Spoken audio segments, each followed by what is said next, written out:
1 Samuel chapter 14. And it came to be one day that Jonathan, son of Shaul, said to the young man who bore his armor, "Come and let us go over to the outpost of the Philistines, which is on the other side." But he did not inform his father. And Shaul remained at the outskirts of Gibeah, under a pomegranate tree at Migron. And the people who were with him were about 600 men. And Ahiah, son of Ahitub, Ichabod's brother, son of Phinehas, son of Eli, the priest of Yah in Shiloh, was wearing a shoulder garment. And the people did not know that Jonathan had gone. And between the passes which by Jonathan sought to go over to the outpost of the Philistines, there was an edge of a rock on one side and an edge of a rock on the other side. And the name of one was Bosets, and the name of the other Seneh. The one edge was on the north opposite Michmash, and the other on the south opposite Gibeah. And Jehonathan said to the young man who bore his armor, "Come, let us go over to the outpost of these uncircumcised. If so be Yah does work for us. For there is no hindrance for Yah to save by many or by few." And his armor-bearer said to him, "Do all that is in your heart, incline yourself. See, I am with you according to your heart." And Jehonathan said, "See, we are passing over to the men, and show ourselves to them. If they say this to us, 'Wait until we come to you,' then we shall stand still in our place and not go up to them. But if they say this, 'Come up to us,' then we shall go up, for Yah has given them into our hand, and this is the sign to us." And both of them disclosed themselves to the outpost of the Philistines. And the Philistines said, "See, the Hebrews are coming out of the holes where they have hidden." And the men of the outpost called to Jonathan and his armor-bearer and said, "Come up to us, and let us teach you a lesson." Then Jonathan said to his armor-bearer, "Come up after me, for Yah has given them into the hand of Israel." And Jonathan climbed up on his hands and knees with his armor-bearer after him. And they fell before Jonathan, and his armor-bearer was putting them to death behind them. And that first smiting which Jonathan and his armor-bearer struck was about 20 men, and about half an acre of land. And there was trembling in the camp, in the field, and among all the people. The outposts and raiders also trembled, and the ground shook, and it became a trembling of Yah. And the watchmen of Shaul in Gibeah of Benjamin looked and saw the crowd melting away, and they went here and there. And Shaul said to the people who were with him, "Please inspect and see who has gone from us." And they inspected and saw that Jonathan and his armor-bearer were missing. And Shaul said to Ahiah, "Bring the ark of Yah here."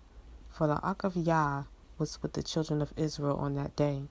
And it came to be, while Shaul talked to the priests, that the noise which was in the camp of the Philistines went on and became great. So Shaul said to the priests, "Withdraw your hand." And Shaul was called, and all the people who were with him, and they went to battle. And see, every man's sword was against his neighbor, a very great confusion. And the Hebrews who were with the Philistines before that time, who went up with them into the camp, turned around, they too, to be with Israel, who were with Shaul and Jonathan. And all the men of Israel who had hidden in the mountains of Ephraim heard that the Philistines fled, and they also pursued them in the battle.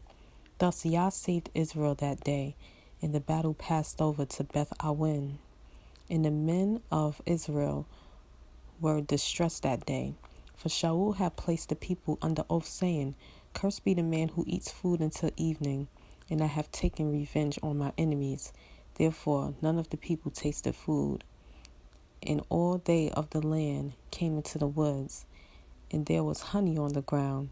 And the people came into the woods and saw the honey dripping, but no one put his hand to his mouth, for the people feared the oath.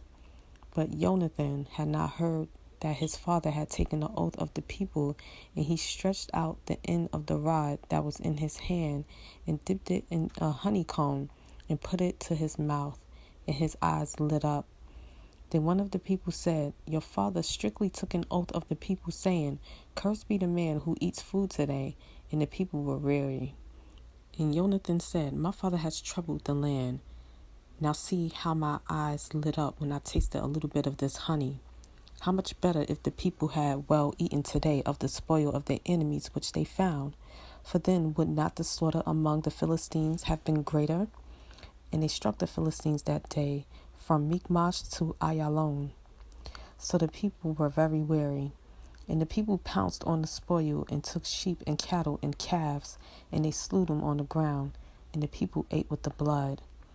And they told Shaul, saying, Look, the people are sinning against Yah by eating with the blood. And he said, You have acted treacherously. Roll a large stone to me today. And Shaul said, Scatter among the people and say to them, Each one bring his ox to me, each one his sheep, and you shall slay them here and eat. And do not sin against Yah by eating with the blood. So every one of the people brought his ox with him that night and slew it there. And Shaul built a slaughter place to Yah. It was the first slaughter place he built to Yah. And Shaul said, Let us go down after the Philistines by night, and plunder them until morning light, and not leave a man of them. And they said, Do whatever seems good to you. But the priest said, Let us draw near to Yah here.